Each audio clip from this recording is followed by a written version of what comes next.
a mamãe tudo, mandamos o shopping, tudo e passeamos para tudo quanto era banda. Quando for eu, Socorro, nós voltamos aí, paramos ali na dela.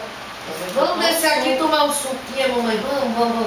Aí lá estava a mamãe sentada no banquinho da dela, balançando os pés, que eu olhei, um sapato preto e outro branco. E ninguém viu, né? Não, eu tinha um salto e o outro. Eu não sei Tinha muito da pena dela no ponto freio. Não, Aí a velha disse, mamãe, que diabo é isso aí nos pés dessa não? Valha-me Deus! Aí, sapato pra sapato. Menino pior que um tem salto e o outro não tem.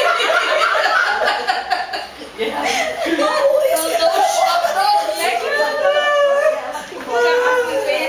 Andou chotão. ela tinha Tinha sentou naquele banquinho alto, E ele anda mais toda posuda lá no... Naquele tempo, Novo Mundo era chique lá em Goiânia, comprando os móveis daquele apartamento da Vila Nova. Aí mamãe toda arrumada, toda metida. Aquela daqui, esse que eu acho que é melhor. E ela é melhor também. Então vamos formalizar a compra. E lá vai, Dona Mara.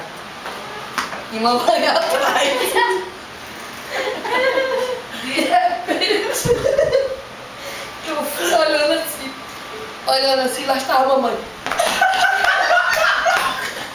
O vestido aqui, ó. O vestido todo levantado na cabeça da mamãe, ao rumo da calcinha.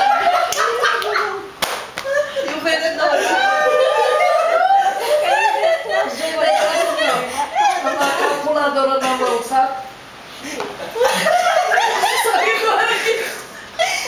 Aí a mamãe caiu assim, ó. Aí a mamãe aqui nos pés do vestido aqui. E a bunda de fora. Você não tá sentindo bem o povo dela? Ai, eu tô passando assim. E o vendedor só o vendedor. Aí disse, vou buscar uma aguinha pra senhora, o vendedor.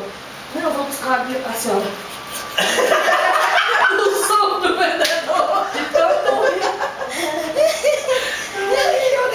Eu passei mal de tudo. Mulher levou a cada dessa, você rende.